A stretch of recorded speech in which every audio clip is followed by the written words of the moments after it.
Just a reminder to like literally everybody who will eventually watch, and I'll repeat this periodically because I realize that I mean, like live streaming is a mystery to a lot of people who just watch. Yeah. Um, so, like, universal chat applications are not perfect, and restreams is limited unless you pay them. So, if you're on Facebook, I literally cannot see your questions, and Facebook doesn't give me alerts even when I leave the tab open. So if you have any questions, you're literally just gonna have to hit me up on Messenger so that I can answer those. What was I opening? Oh yeah, the Tao Te Ching. Captions. Where are we? Lord of Gimpy is Philosophical. There we are. Yep. That's us. That's us. And so like we were like 2 or 3 minutes late because we ended up talking about idiocy in the time of COVID. Yeah. And I really like, since probably nobody's watching, but I'm going to say this anyway. Like, for those of you that think a mandatory stay-at-home order or shelter in place or quarantine or self-isolation, whatever you want to call it, is against your civil liberties, then you have no concept of what civil liberties actually are. Yeah. Right? Historically, all the way back to even the good parts of the Roman Empire, it is completely within the realm of reason to temporarily suspend certain liberties for the sake of public safety. Yeah.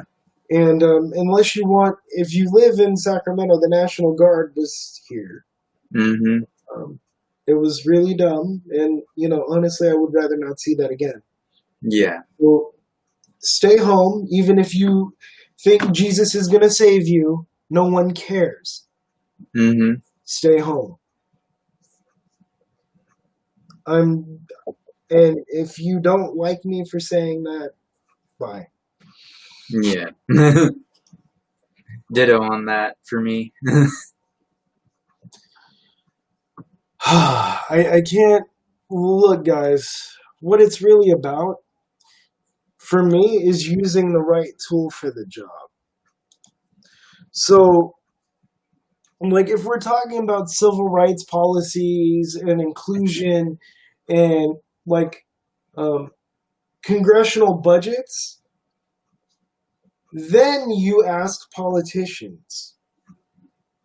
When it comes to the spread of viruses, bacteria, and things of that nature, and the effect on public health and the healthcare system, then you ask people in charge of forming healthcare policy, and you consult scientists. Nothing else has any validity in that. Your feelings in this don't matter. My feelings about whether I'm comfortable staying home don't matter to me. Because what I'm going to say, and I don't really get on soapboxes often these days. I used to a lot. But I lose patience for it. But what I'm going to say is that there are a ton of people that you think are normal. I'm using that term in the common sense. I don't believe in the word. Right? Normal is in a very real way, extremely relative. But there are people out there that you think are normal that have autoimmune disorders for whom this could be extremely deadly. Yeah. And luckily for me, my grandparents are both dead, because if they were alive right now, we would be having a very difficult time trying to take care of them because of people that don't care.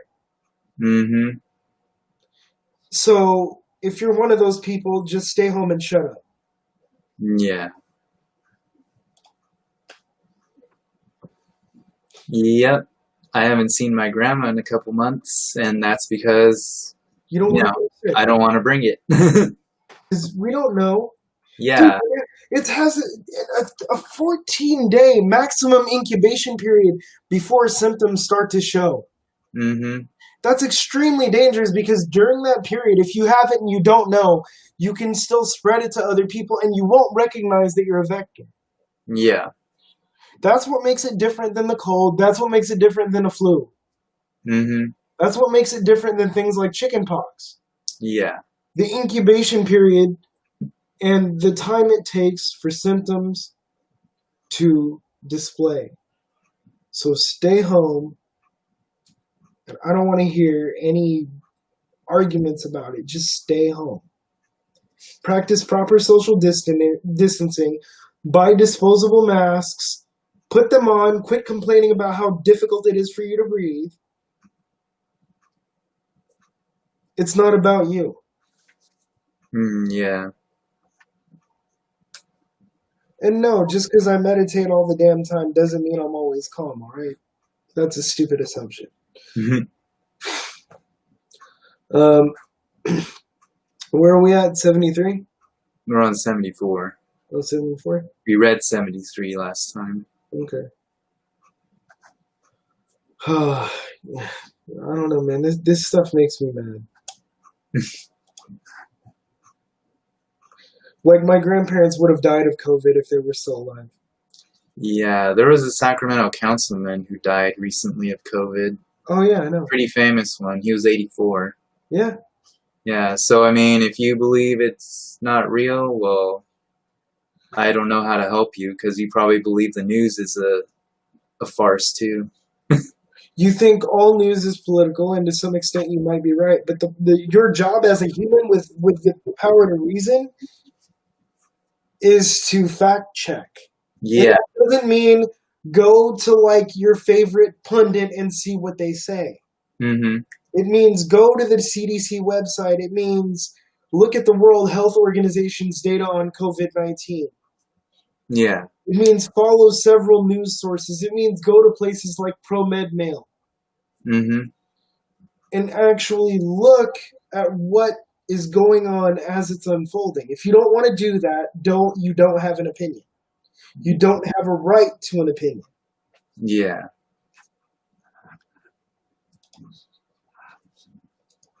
Okay, I'm done. All right. Now they change.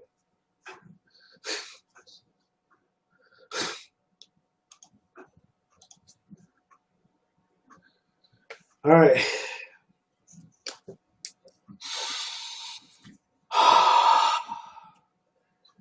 Okay. If men are not afraid to die, it is no avail to threaten them with death. If men live in constant fear of dying, and if breaking the law means that a man will be killed, who will dare then break the law? There is always an official executioner. If you try to take his place, it is like trying to be a master carpenter and cutting wood. If you try to cut like a master carpenter, you will only hurt your hand. Why is this just saying what I said? Mm-hmm. The right tool for the jobs, dude. Yeah. That's the right tool for the job.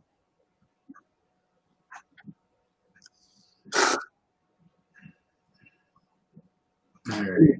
Anything you want to say, or you just want to keep reading? I'll keep reading. All right. 75. So why are the people starving? Because the rulers eat up the money in taxes. Therefore, the people are starving. Why are people rebellious? Because the rulers interfere too much. Therefore, they are rebellious. Why do people think so little of death? Because the rulers demand too much of life. Therefore, the people take death lightly. Having little to live on, one knows better than to value life too much. Is it me, or is all this today like applicable to COVID so far?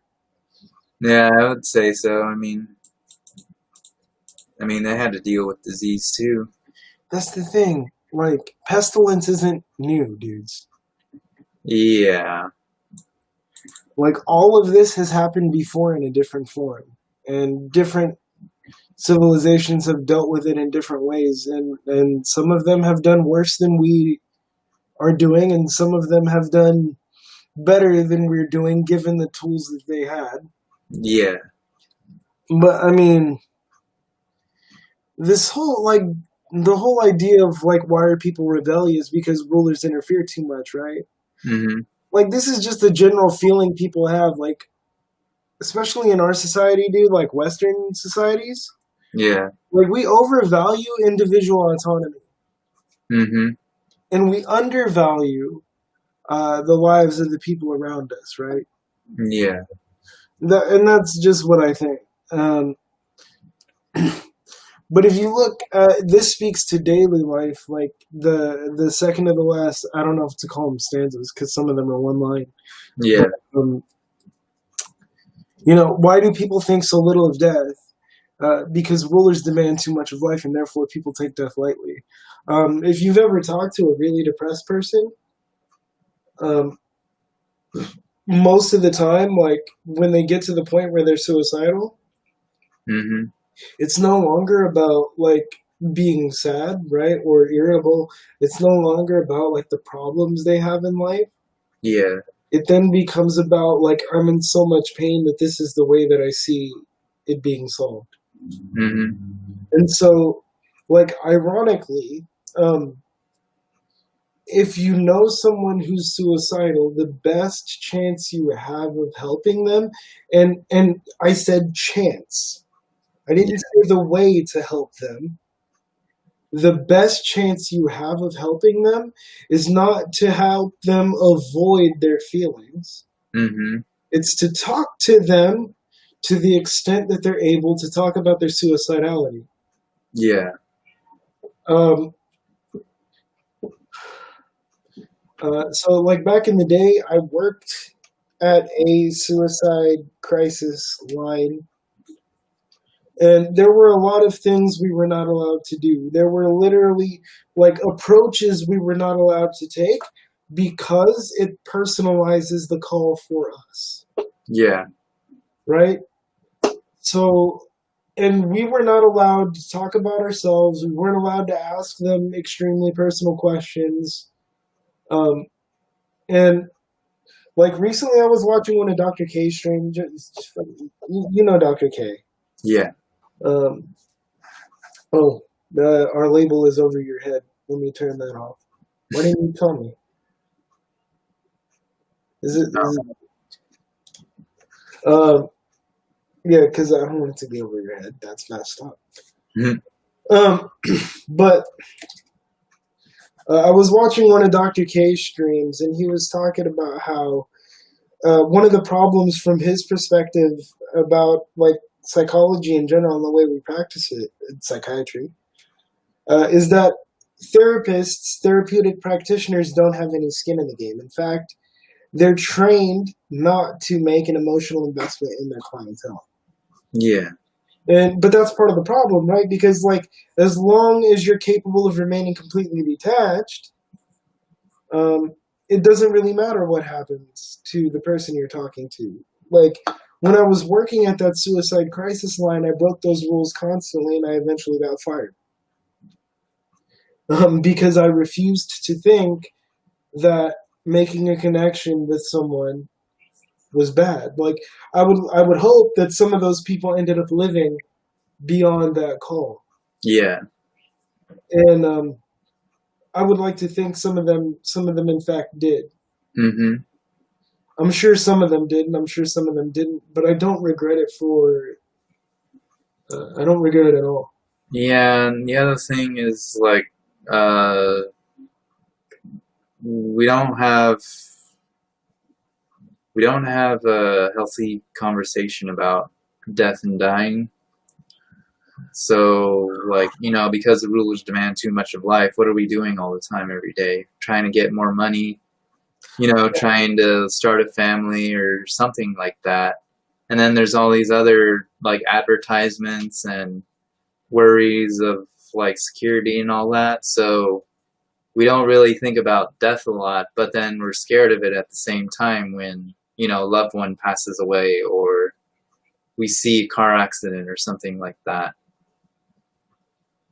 Yeah. Yeah, which is why stuff like that tends to linger in our mind even after a few days have gone by. You know, there's another component to that too, right? Because I completely agree with you, and I also think that death is very far removed for us as a culture. Yeah. So, like our ancestors, right? Not that long ago, maybe like 3 centuries before. Mm-hmm. Which, if you look at it from the cosmic scheme of things, right? We have a universe that is what 14 billion years old. The Yeah. Earth is roughly 4.5 billion years old. 3 centuries is like 2 seconds, Yeah. right? So we used to kill livestock. We used to deal with livestock on an everyday basis. On occasion, we'd see people get hurt and die, and the community would be responsible for doing the killing of the livestock and caring for the dead and all this other stuff. Yeah. Now we pay other people to do it and to keep it away from us. Mm-hmm. So now that death is so far removed from who our life experience, it then becomes something that lurks in the shadows, something to be afraid of, Yeah. right? And I think that has a lot to. It feeds into what you were talking about Mm-hmm. because we spend life. I'm going to put it this way: we spend our lives as if we're already dead. Yeah. We spend our life thinking that work is so that we can live, or we live so that we can work, and then like when we reach a certain age we retire, and then like that's when we get to live. Like Yeah. if that's what you're doing, your life is never going to be happy. Mm-hmm. If you think it is, go for it. Let me know by the time you're at the end of your road. Like I put my email out there all the time. Like I'm pretty sure I'm too lazy to change it at this point. Yeah. Email me, message me. Mm-hmm. You were right. I don't think so. Yeah. Yeah, you want to watch a good movie about death? Watch Coco. Well, that's pretty good, yeah. Yeah, very deep movie. Definitely. Let's see, 76. Yeah. It's my turn. Is it your turn? I think it's my turn. Okay. A man is born gentle and weak. At his death, he is hard and stiff. Green plants are tender and filled with sap. At their death, they are withered and dry. Therefore, the stiff and unbending is the disciple of death. The gentle and yielding is the disciple of life. Thus, an army without flexibility never wins a battle. A tree that is unbending is easily broken. The hard and strong will fall. The soft and weak will overcome. So, like, I couldn't help but think of Marcus Aurelius here. Yeah. I'm bad at remembering quotations, but I'm really good at remembering ideas. But Marcus Aurelius, and this is where I think, like, Eastern philosophy gets a better rap because it's more explicit about certain things, at least on the surface, right? Yeah. And then, like, because from a certain point of view, you could consider the Tao Te Ching like wisdom literature, right? So, like, it's poetic and metaphorical. Mm-hmm. But on a superficial level, it's also more explicit about like the idea of gentleness. But like Stoic philosophy, because it was appropriated by psychology, the word Stoic, and applied to a personality trait that equals suppressing your emotion, maintaining an external appearance of calm, and keeping a stiff upper lip, as they say. Yeah. That term, like some people say, well, to some extent that's true, but then there's more to it. Like I would argue that that's not the point of Stoicism at all. Mm-hmm. I've spent studying it seriously. I've spent the last 5 or 6 years. Yeah. If you take the whole of my experience, I was introduced to it at like 23? 23-ish. So that's 12 years. And I approached it with very much the same mindset in the beginning. that it was supposed to make me harder. But like Marcus Aurelius has this definition of manliness where he says that if you snap at the slightest thing, if you're constantly being angered and irritated by everything around you and you lash out, that makes you feminine. And not feminine, but effeminate and weak. Mm-hmm. Like it's completely counterintuitive to the way we typically think of a Western mentality. Yeah. Right? So by contrast, he says that true manliness lies in gentleness and kindness, even when you don't like someone. Yeah.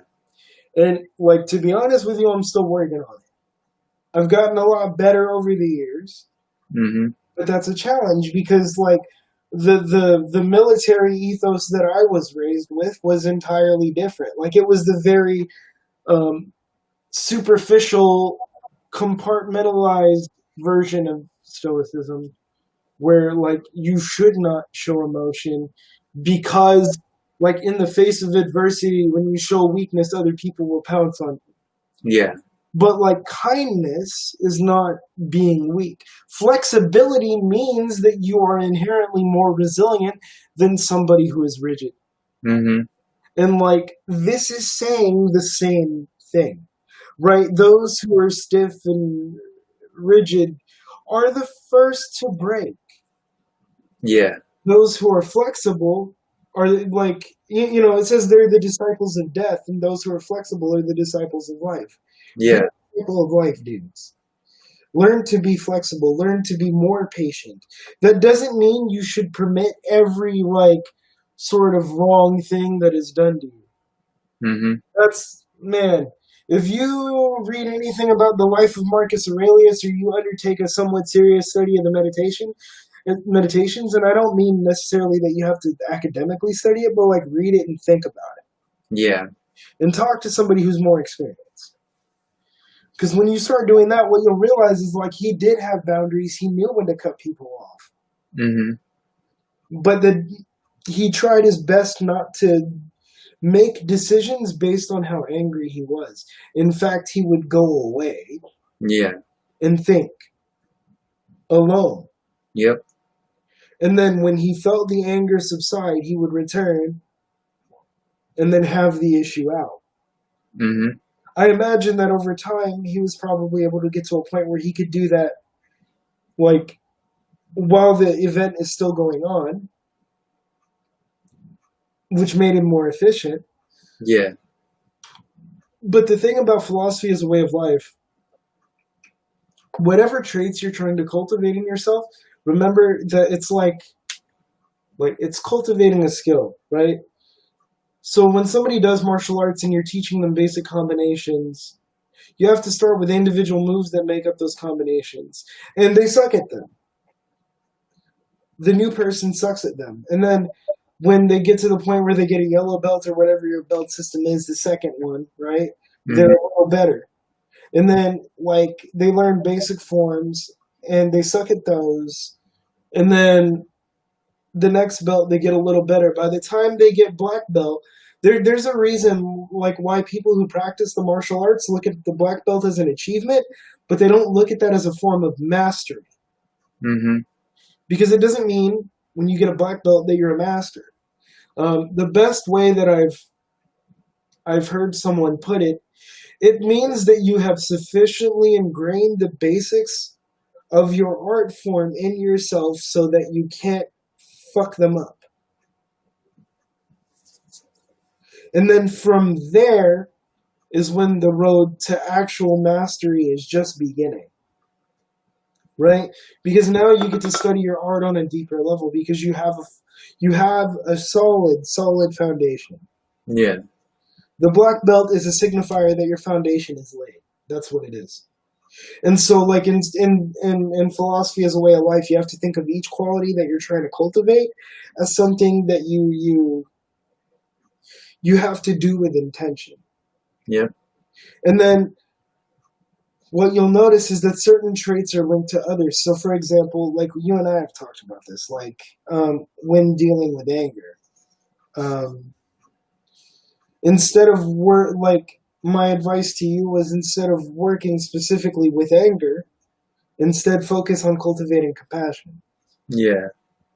Right? Because for me, what I notice is that the more I do that, the less angry I get on a daily basis. Yep. Because the two are tied. When you're angry, it's because you think you're right. Mm-hmm. And I'm sorry, but when it comes to COVID, I'm right. So if it seemed angry, it's because I am, because I've spent a lot of time looking at this. Yeah. But like when it comes to like other kinds of discussions that don't have actual that don't have fuzzy facts around them, you just have to lean on what the research in that field says. But when it comes to other things, if you come at it from, think about it this way, if you're really genuinely in love with somebody, right? Mm-hmm. Even if you disagree with them, you're still going to want to hear what they have to say. Yeah. You're going to be a lot slower to anger because you care for the person. And if you start to cultivate that mentality first, then working with anger becomes much easier, whether you work with it indirectly or not. Mm-hmm. Right? Right. At least that's what I found. So, I mean, yeah. That was relevant, right? I think so. Okay. All right. So 77. Yeah, is it my turn or your turn? My turn. Okay. Oh wait, I don't remember. I think it's my turn. I think you read. Yeah. Okay. The Tao of heaven is like the bending of a bow. The high is lowered and the low is raised. If there is not, if the string is too long, it is shortened. If it is not enough, it is made longer. The Tao of heaven is to take from those who have too much and give to those who do not have enough. Man's way is different. He takes from those who do not have enough to give to those who already have too much. Holy crap. What man has more than enough and gives it to the world? Only the man of Tao. Therefore the sage works without recognition. He achieves what he has done without dwelling on it. He does not try to show his knowledge. The last bit reminds me of a discussion I actually had with my brother-in-law and a couple other people. A friend of mine asked what people's opinions were on posting good deeds on social media. Mm. And you know this dude, it's Shane Q, the dude who drove for UCP. Yeah. Cool dude. And he was the one asking the question. I think it's because it came up in conversation with one of his friends. And most of our perspectives basically amounted to some version of that's messed up. And it's because motivation, okay, so there's two really broad perspectives on ethics, right? Right. And I'm coming at this from a deontological versus teleological thing. For those of you that don't know what it means internal motivation for ethics versus the result of behavior, right? Or the result of action. And virtue ethics is sort of a third subcategory of teleological ethics, but that's academic bullshit. So basically, for me, I'm largely utilitarian in that, I believe that it's best to try to maximize happiness for the greatest number of people through things that I do. But I'm also someone that thinks the motivation for those actions matters, Mm-hmm. right? So that means for me, the minute you start to advertise that type of stuff on Facebook, like, oh, today, like, I saw a homeless dude that had like a story written on a thing, and then like it made me sad, so I gave him money, and then I sat and talked with him for an hour, and this is what I found out. Mm-hmm. The minute you start thinking of posting that, you are changing the nature of your act. Mm-hmm. So if you want to be kind to somebody, be kind. If you want to advertise yourself as a good person, find another way to do it that doesn't involve someone else. Yeah. Like, if that's what gets you off, dude, I'm not judging, but you need to do that without involving other people. Yeah. Okay? That's because, I mean, because that's like trying to show off who you are and what you know. Mm-hmm. Like, yeah. Different telling a friend in person. Or like if the friend's with you and the friend has their own judgment on what they saw, that's not on you. Yeah. Right? Like if they're like, oh, dude, that was a really good thing you did. Like, that's for them to say, Mm-hmm. not for you to revel Mm, yeah. in. I mean, so like I mentioned this before, but I was raised Catholic, right? Some of that stuff stayed. And that's one of those things that stayed, So this parable is told in different forms in two of the three synoptic gospels, where Jesus is reported to have said, when you do something good for someone or you pray, don't make a big deal of it like the Pharisees and the Sadducees do, but instead, like, do it in private. Mm-hmm. Because, like, and the Stoics, well, depending on the Stoic, rather, but Yeah. Epictetus certainly thinks, like, there is something watching you, and you should act as though, like, a coach or a teacher is rating your behavior. Yeah. And like, so Jesus was like, do it in private, because like the dude that needs to know what's in your heart already knows that. Yeah. Like that dude can see it. But the minute you try to make a public spectacle out of doing something good for people, you change the nature of everything you're doing. And I honestly don't think that everyone who does that intends to do it. I think that for the most part, a lot of people just want to keep feeling good. Mm-hmm. And I don't necessarily think there's something like self-aggrandizing or malicious or narcissistic in it. But, it's something to watch out for. Yeah. Anything you want to say about this one, dude? No. I just commented on one part. Unless I accidentally commented on the whole thing. Yeah, I don't know. 78. Yeah. So under heaven, nothing is more soft and yielding than water. Yet for attacking the solid and strong, nothing is better. It has no equal. The weak can overcome the strong, the supple can overcome the stiff. Under heaven, everyone knows this, yet no one puts it into practice. Therefore, the sage says, he who takes upon himself the humiliation of the people is fit to rule them. He who takes upon himself the country's disasters deserves to be king of the universe. The truth often sounds paradoxical. What would you say about this one?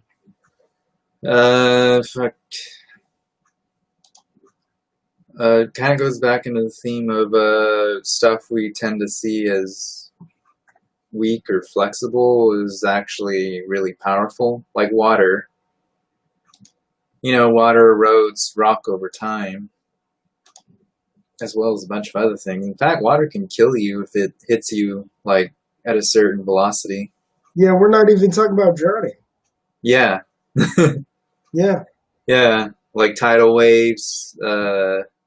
Yeah, like water is actually really yeah, in fact, like just falling into water at a certain height will kill you. Yeah, because it's equivalent to falling onto concrete. Yeah, like it's not like a video game where you can fall and then you fall into water and your character's safe.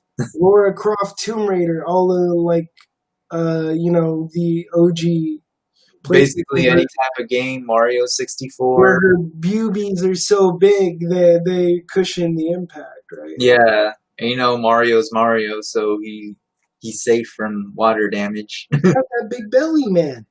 Yeah. It doesn't work that way. Yeah, I remember reading that because, like, basically, it's weird because it's not really the theory of relativity, but when you hit a certain when you're at a certain height, like it's Newton's laws of physics, right? So to every action, there's an equal and opposite reaction. So the water basically, like if you imagine the water like reaching up, it's going to push back at you at the equivalent force at which you're falling. Mhm. So at shorter distances, water is not as hard. Mhm. So like you just sort of sink into it because like you are harder than the water. But like if you're jumping off the Empire State Building, water is not going to save you. Yeah. It's just not. It doesn't work that way. Um, Yeah. Besides the water, the other thing I was gonna say about it is the idea that things aren't what they seem, or like our perceptions kind of mislead us to thinking like what is real and what is not, or what is useful, what is not, or what strength is actually. Because there's a lot of strength in being humble or taking up responsibility. Because also, when you take up responsibilities, like let's say you're a leader, people tend to respect you more. they tend to respect you more. I mean, I don't know about political leaders, but I'm saying in like smaller jobs and all that, when you take that leadership position and take responsibility, I'm not saying everyone's going to like you or everyone's going to necessarily think you're a good leader. I would I get what you're saying. I would word it slightly differently. Like in what way? I think what I would say is that people's expectations of you change. Yeah, yeah, that's better. Because I think that's what you're getting at, right? Yeah, but the other thing too, the weak can overcome the strong, the supple can overcome the stiff. Like people who are really rigid, um, Yeah. Okay, we're good. yeah, they don't.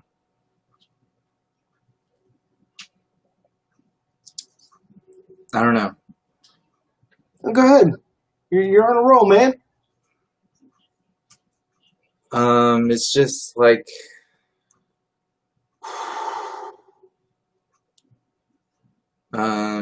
yeah, I kind of lost my train of thought.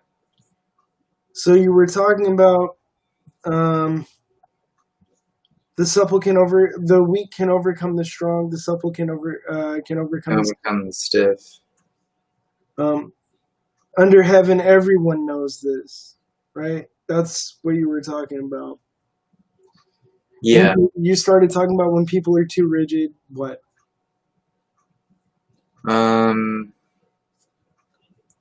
Well, it's not like, we think being humble is a bad thing. It's more like people don't actually understand what that means to be humble. To, like take responsibility. Like we have ideas about it, but we don't actually, because it says no one puts it into practice, even though everyone under heaven knows it. So yeah,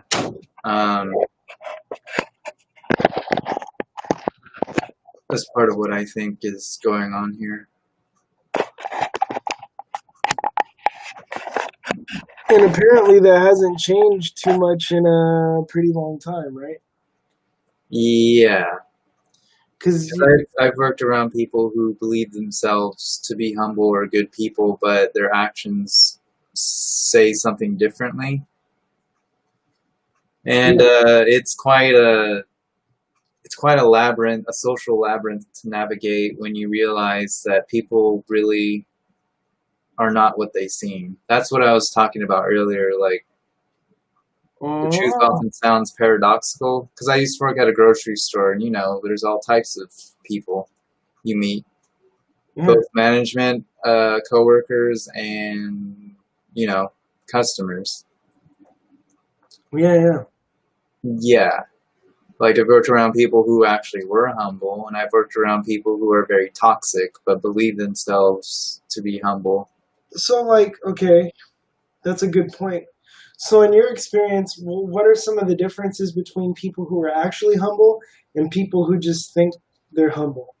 People who are actually humble and self-aware actually don't talk a lot about themselves, or um, or like they give you, if you actually talk to them and have a conversation with them, you find out that they know themselves just as well as you probably try to know them. Because like anyone in that type of job, they can avoid talking about themselves and still be kind of toxic. Because the nature of the job, maybe they're trying to like be wary of social political games. Yeah. You know what I mean? Yeah. And like prolonged social interaction is pretty prohibited, right? Because of like time constraints and stuff like that. Yeah. And also people form cliques and all that and gossip. So what about like by contrast, what about people who think they're humble but aren't, in your opinion? yeah. So it's a little tricky because I don't think there are a lot of people who are like that, at least in my experience. But because like people will find a way to kind of self-deprecate themselves, but then they're still kind of toxic. And that could be the nature of a customer service job. Like, we're supposed to be humble and accommodating to the customer. And then in that person's relationship with a worker, the management or whoever it is, like they're kind of cold or they're kind of mean. Yeah. And sometimes they'll just hide behind smiles and all that. There's just a variety of different people. Yeah. In my personal experience, because I have met people who think they're humble. Yeah. And I mean, they really think they're humble. In fact, their identity is tied up in how humble they are. Which, how do I put this? So I know a handful of people who are always saying in different words, I'm such a good person, I have such a big heart, I'm so humble. And generally speaking, the fact that like I hear this from them multiple, like let's say I talk to them for an hour. Yeah. I will hear all three of those sentiments like repeated to me at least 10 times in 1 hour. And so, like personally, that's a huge turnoff. Whether I'm trying to be friends with you, whether I'm trying to date you, or you're a customer, or you're a client. Yeah. That's a huge turnoff to me. Because the more you say that you're humble, the less I feel humility from you. Because it's like, look at me, I'm humble, look at me, I'm humble, look at me, I'm humble, look at me, I'm humble. Wait, something's wrong. Am I a good person? That's the way those conversations typically go. And like, if you're honestly asking that after talking about how humble you are, yeah, I would suggest that you stop talking about how humble you are and learn how to be humble. Yeah. Like, don't talk about yourself for like 30 days. And Mm-hmm. when somebody asks you things about yourself, like trying to get to know you. But Mm-hmm. I'm so humble is not a thing about you. I'm a good person is not a thing about you. Yeah. Talking about what you do for other people is not a thing about you. Like, there's a streamer that I really, really like. She's like really young. She has Tourette's. Um, she's on Twitch. Her name is Sweet Anita on Twitch. And like everyone knows how she spends her a lot of what would normally be someone's free time. She does a lot of work with like animal rescue and like fostering and caring for strays and that sort of thing. In fact, where she is in the UK, like overloaded shelters actually bring her animals that they can't take care of. Yeah. So she'll talk about it, but she's not like she does not talk about what a good person she is. She talks about caring for animals and the fact that it's important to her. That's it. Yeah. She doesn't say, "Oh, that makes me a good person." In fact, she's like really self-deprecating to the point where it makes me sad Yeah. because like she's a really cool ass person that I've never met in my life, but I would like to because Mm-hmm. she seems cool. And like when she streams and she's actually talking to people and sharing her point of view on like different issues, like it comes from a place where it's noticeable that she cares about other people. I would argue more than she cares about herself, Yeah. which troubles me. But like that, I get it. Yeah. Like when I think of a humble person, I think of her. Mm-hmm. I don't think of the person that's telling me they're humble. Yeah. In fact, when I get called humble, I feel very uncomfortable. Yeah, me too. Yeah. It feels stupid, right? Mm-hmm. I'm It's like, like I'm kind of a dick. I'm kind of a yeah. Yeah. I'm kind of a And dick. that's my own, self perception. Well, no, like I agree, you're kind of a dick, Yeah. but like I've known you for a long time, and so am I. So I mean, Yeah. So, but try to do humble things. Sometimes I fail. So, yeah. yeah. Um, that's why I said intention matters, like at least as much as the action, if not slightly more. Even though the results sometimes are more important. Mm, My ethical views are complicated. What the fuck? yeah. So yeah, that's what the point I was trying to make about people and humility and all that. That makes sense. Yeah, because I think also it depends on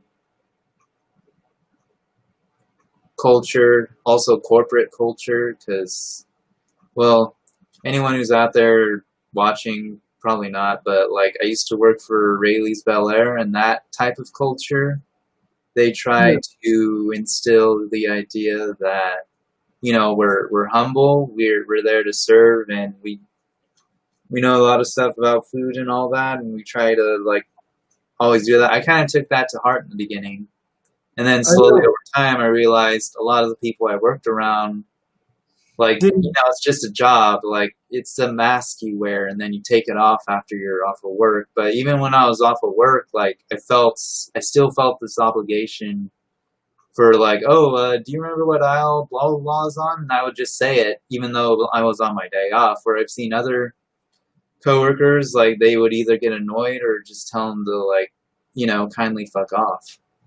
I've seen people lie and say they don't work there.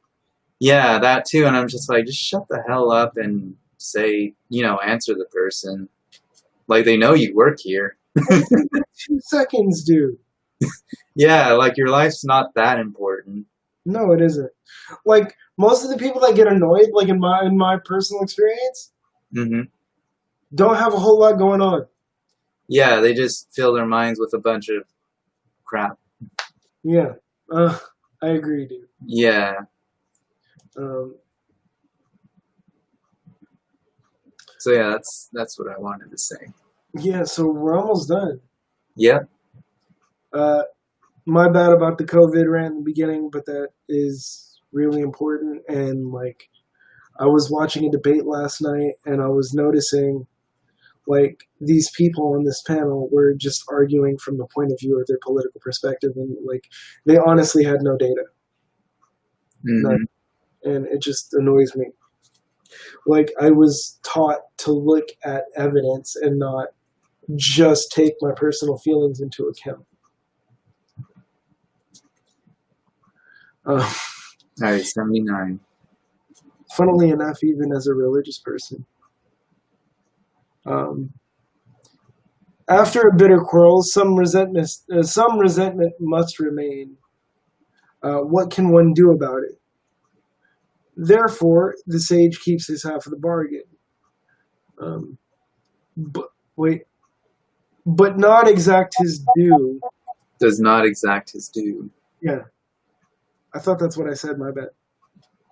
A man of virtue performs his part, but a man without virtue requires others to fulfill their obligations.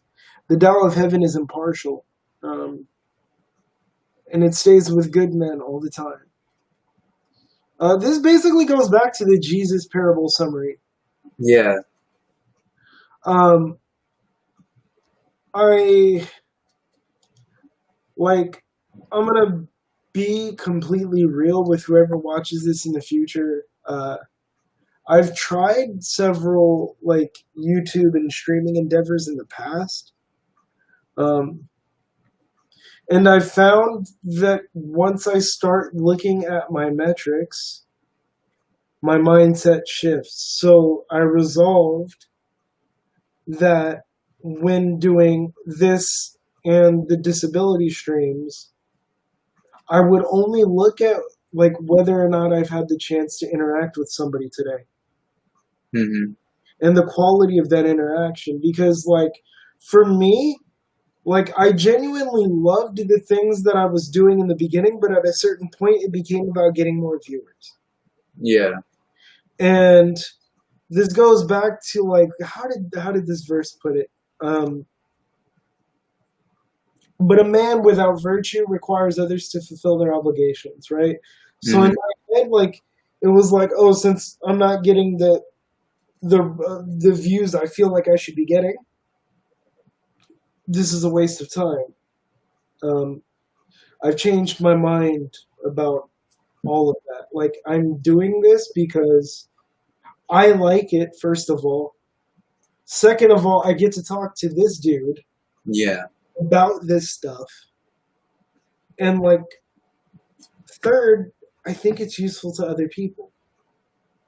Whether or not other people watching think it's useful to them is a different story, but like I think it's useful to other people. And I imagine that somewhere down the road somebody could find these and actually find something useful to themselves in it. Yeah. Whether or not I ever get to see that, like it, I don't know. It doesn't really matter to me anymore. Um, Second to the last. Yeah. All right. A small country has fewer people. Though there are machines that can work 10 to 100 times faster than man, they are not needed. The people take death seriously and do not travel far. Though they have boats and carriages, no one uses them. Though they have armor and weapons, no one displays them. Men returning to the knotting of rope in place of riding, their food is plain and good, their clothes fine but simple, their homes secure. They are happy in their ways. Though they live within sight of their neighbors, and crowing cocks and barking dogs are heard across the way, yet they leave each other in peace while they grow old and die. Hmm. You want to say something about that? You made some noise. I mean, it's pretty apparent, like a small, secure community. Um, there's something very appealing about that. When I used to work for Bel Air, that for over 11 years, like there were moments of like genuine peace I could feel, like that community. There were a core number of people who like that store was like sort of like a community. Oh, I remember. I remember you mentioning that to me in conversation once. Yeah, Like, I think the context you brought that up in is one day you said you were thinking about the fact that for some people, like going to that store yeah, is their social interaction. yeah. Well, especially like the elderly that would show up there. Yeah, And I mean, like they've been going there for years, um, so that's what this verse kind of reminded me of. Like they have everything they need. There are people that they know. Maybe they've lost some old friends on the way, like around their ages, and so those type of people who would try to talk to a lot of the younger generation. They were genuinely curious about how they thought, like the older person knowing how the younger thought sometimes. wait, say that last part again. Like, older, like the elderly would be interested in what younger generations were Oh, thinking oh, about, oh, and oh. all stuff like that. Did you find that that was bi-directional? Like, were it younger Not people? all the time. Yeah. Um, I mean, which is weird because, those younger people have grandparents, or maybe they never really spoke to their grandparents, and so they don't know how to really talk to people who are from that elder generation. Right. You know what I mean? Because in that community, there were a lot of people who were Latino, different Mhm. kinds of Asians, like Vietnamese, Filipino, What? um, Russian. So those types of people tended to kind of like form that community, Yeah. because they even knew each other by name and stuff. Like, oh, I didn't know you came here, or oh, hey, how are you doing today? Stuff like that. Yeah.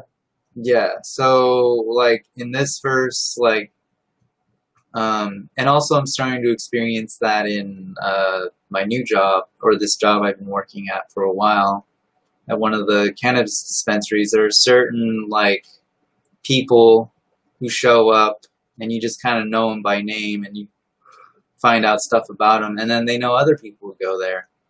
So like it's kind of weird. Like businesses like that, especially small businesses, I think are still kind of valuable because it forms that type of social circle.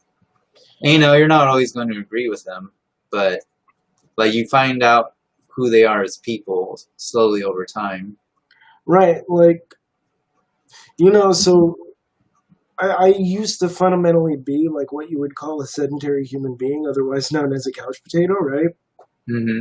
But like, um, over the last few weeks, like according to like these ridiculous fitness apps, like apparently I'm active because Hmm. like I roll myself like 12 miles a week around the neighborhood at a minimum.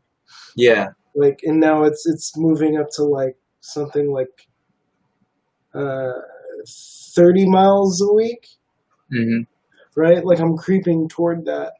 And like, but the weird thing is, like when I go outside, like I tend to meet like random neighbors, Yeah. like just random people that have probably been here for less time than I have.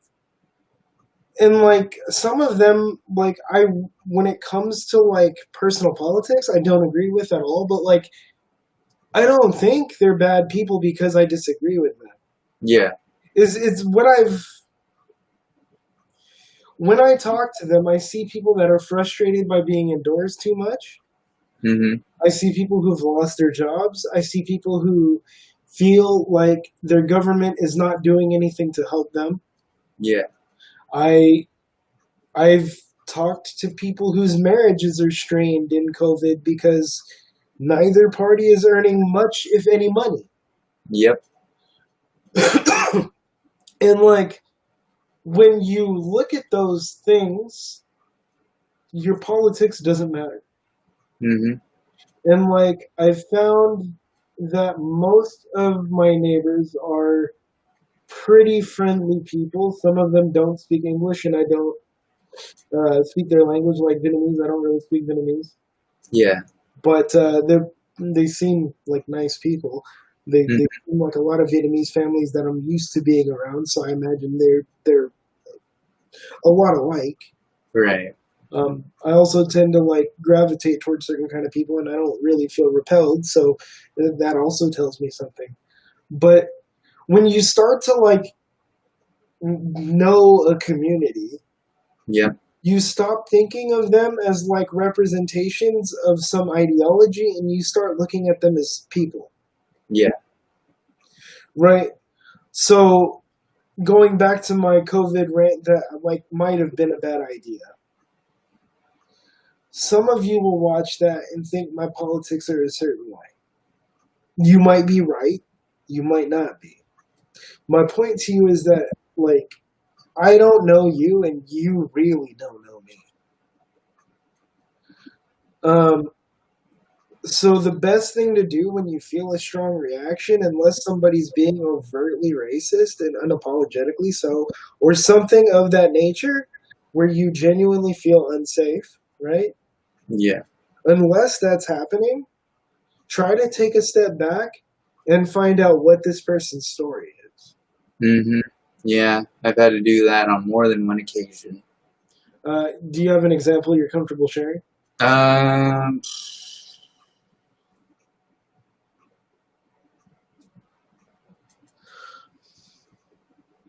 Um. If Oh well, I do. I was thinking about my Bel Air days, but actually, I have one for my current job. oh good, you're like Yeah, because there's too many in that era that would take some time. But like I had an older lady.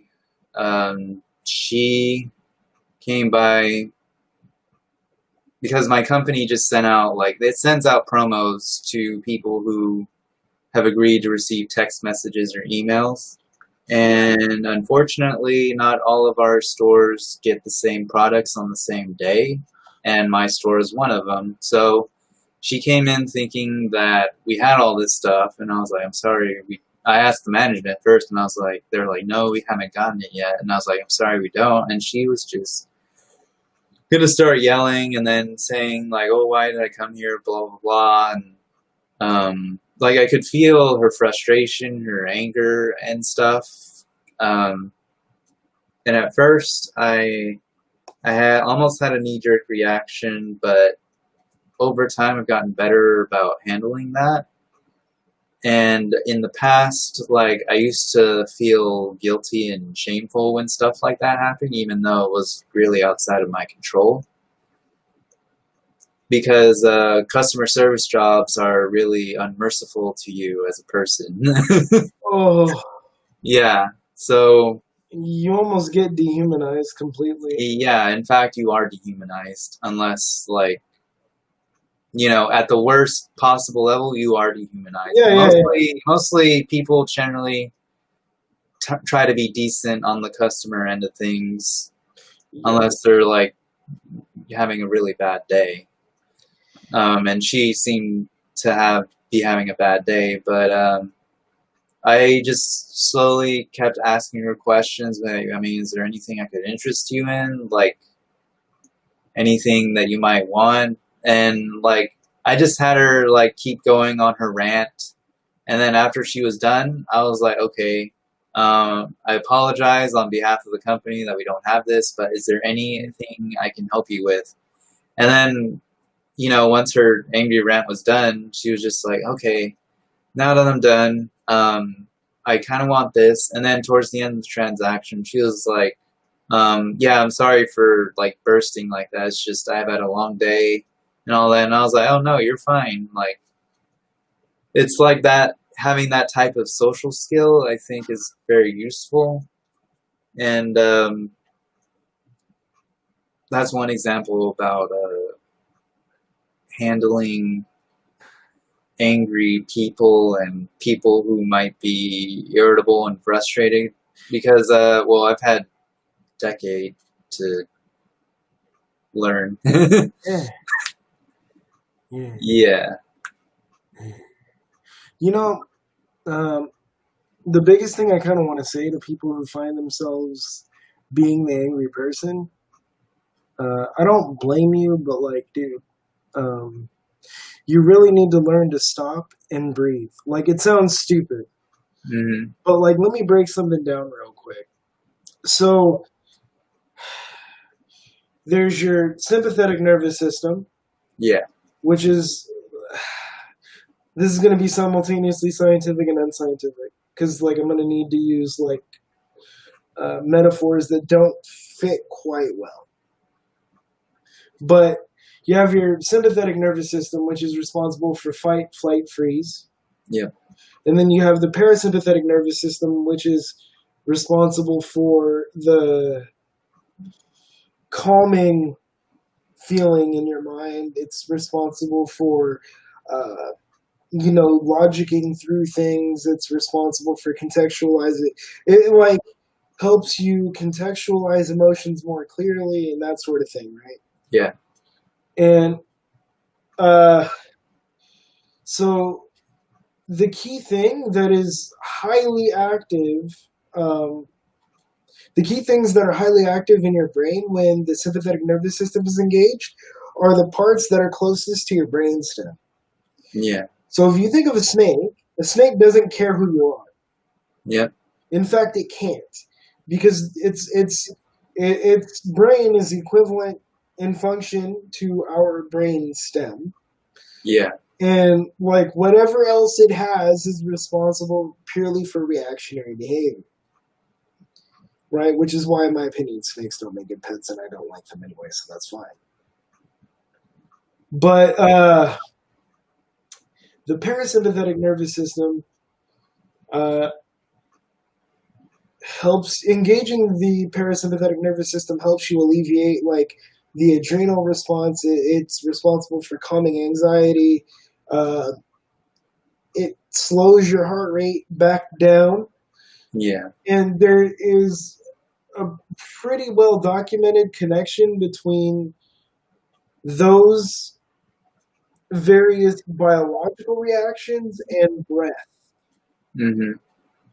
So, like, if any of you have read anything about meditation, you know that the vogue thing is like mindfulness, which is basically repackaged Buddhist meditation. Yeah. Um, so, like, that's what I did for a long ass time, and after 18 years of like what I would consider like general failure, like if you look at it from a goal standpoint, right? Yeah. And I understand like the whole it's a goalless practice. Okay, like I agree. I'm just saying that for the sake of like people who aren't engaged in it. After 18 years of like sporadic but still fairly consistent practice, I've come to realize that the connection is bidirectional. So on the one hand, when you have really anxious or angry thoughts, your breath alone, like some of the things that happen is your breath quickens and becomes more shallow. Yeah. Your muscles tense. Your blood vessels dilate, or no, they constrict. My bad. I meant the other one. They constrict, and like your mind becomes more narrowly focused. Right. Right? There's a narrowing of attention that is caused by the adrenal response. And what it's meant to do is keep you focused on the thing that's a threat. Like from an evolutionary perspective, that's what it's meant to do. So that you can either fight it off, because what happens is more blood rushes to your extremities, and then it keeps it there so that you can like have the most oxygen supply to your muscles to keep you pumping. Yep. So you can run or fight. Right? Right. And so that happens when you think distressing thoughts. Hmm. And when you think calming thoughts, the opposite happens. And that we've known for a while. But the thing that has become better documented over time is the fact that if you intentionally change your pattern of breath, those things will also begin to happen in reverse order, right? Like your breath will contribute to a sense of calmness, which will lead to calmer thoughts. Likewise, if I sit here and breathe the same way that I would breathe if I were anxious, angry, or nervous, eventually, if I do it long enough, my brain will conjure the thoughts that go with that sensation. Yeah. Or that set of sensations. So stop, breathe, and think. Yep. The mind and the body are really, really connected. And like, if you try it once and you screw up, don't say that it doesn't work. Yeah, you just gotta keep practicing. It's a skill, dudes. It's a skill. Like I was telling somebody very close to me the other day, I'm not after perfection. I'm after practice. Practice does not make perfect, it makes improvement. There's no such thing as you reaching the ideal. Yeah. Let go of that immediately. So now I'm going to read the last one. Yeah.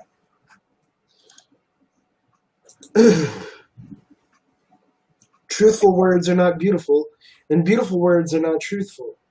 Good men do not argue. Those who argue are not good. Those who know are not learned. Oh, can you put up the... Oh. Yeah. I'll start over. My bad. Yeah, thanks. Hey, I just realized it wasn't on. No, yeah. Dude, I had to laugh at myself. Okay, we're good. You all see it now? Okay. Yeah. Let me see. All right, let's do this from the beginning. Truthful words are not beautiful, and beautiful words are not truthful. Good men do not argue, and those who argue are not good. Those who know are not learned, and the learned do not know. The sage never tries to store things up. The more he does for others, the more he has. The Tao of heaven is pointed but does not harm.